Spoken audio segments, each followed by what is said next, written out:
Hello guys, welcome back to another video. Today we are going to take a look at Samsung Galaxy A14. As you can see from the logo here, we have Infinity V display, triple camera setup, and a fingerprint sensor which is here on the side.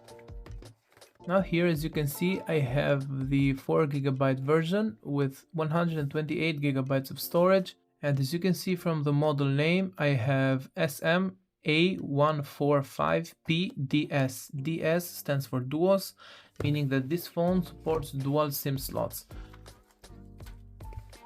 It's worth mentioning that this phone comes equipped with two different chipsets. The Chinese version is with the MediaTek Dimensity 700 processor, 7 nanometers. We have another version which has Exynos 1330 5 nanometers, but that is the global version. This is a big phone, 6.6 inches. Let me just compare it with S23 Plus. They have similar design, and at first glance you can't really see a difference.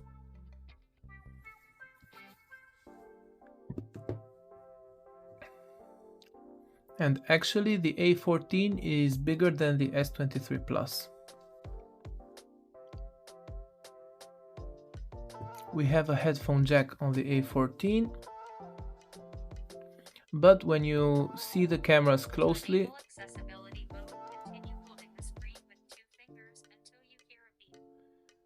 if you see the cameras closely, you can tell the difference.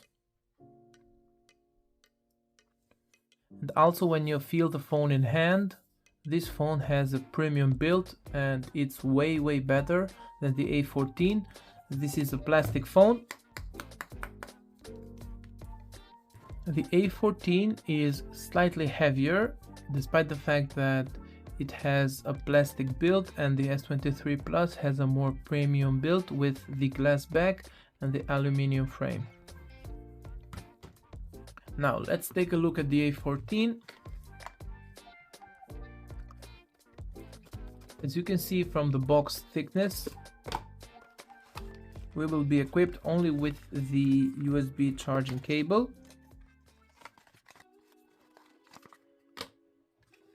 We have a SIM injection tool here, paperwork, quick start guide, and the cable which is Type-C on both sides.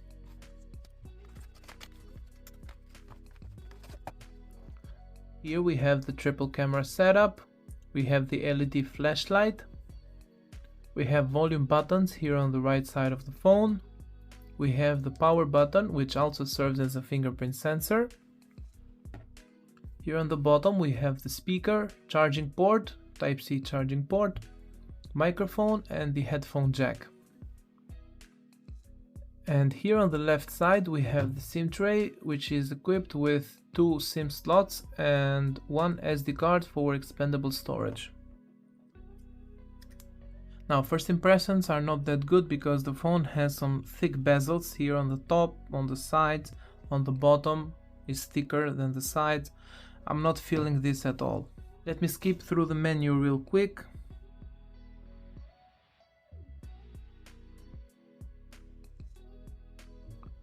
Okay, so as you can see, the phone has booted. Let's take a look around. We have toggles here.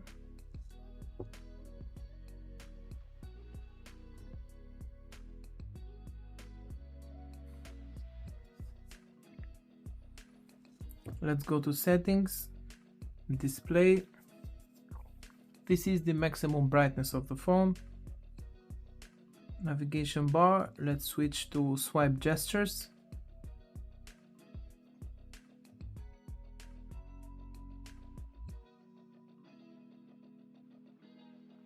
Okay, so I was expecting a 90 Hz refresh rate on the display, but the Chinese version doesn't have one.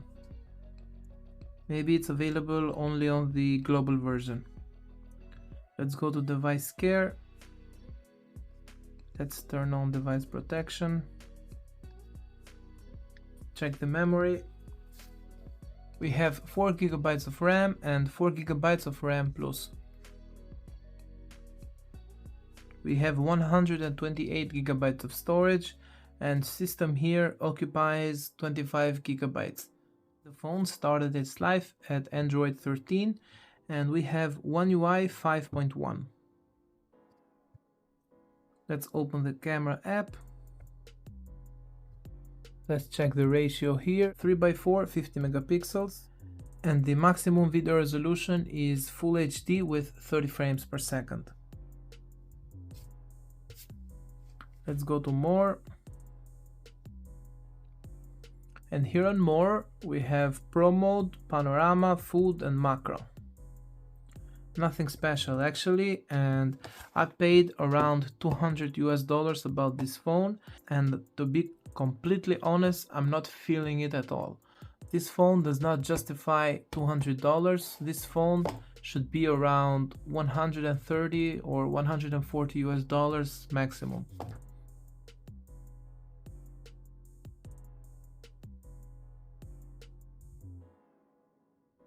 Now let me open YouTube and check the viewing angles of the display and test the speaker.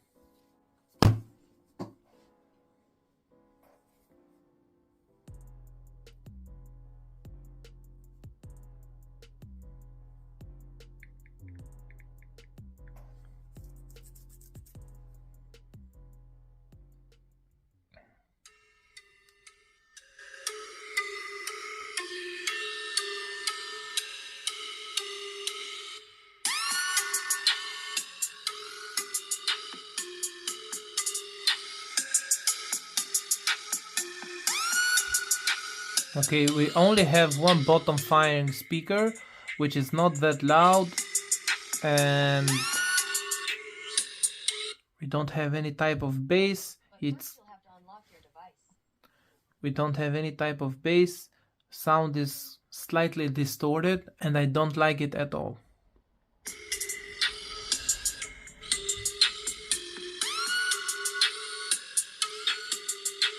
This is the maximum brightness of the phone, and these are the viewing angles.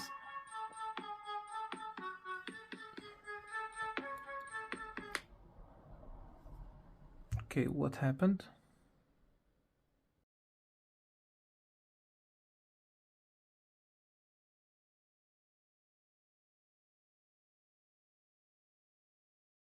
YouTube app crashed. I don't know why. But as I was saying,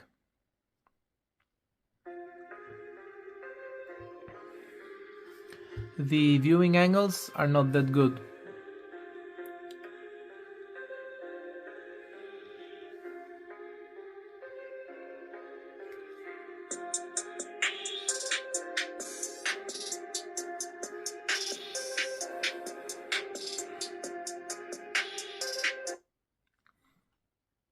And for the people that might be interested, the video quality goes up to 1440p, 60 frames per second.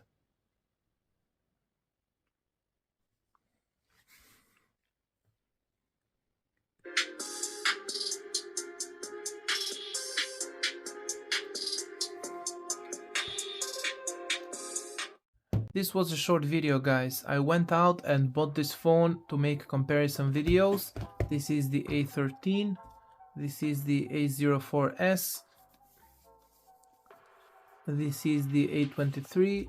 I got a lot of phones that I will compare with the A14, but first impressions are not that good.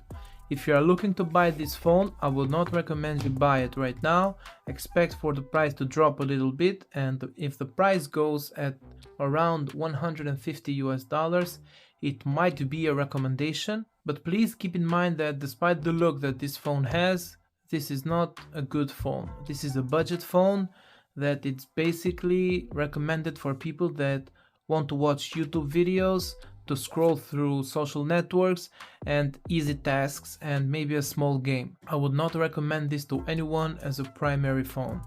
For around $200, the phone at least should have an AMOLED display.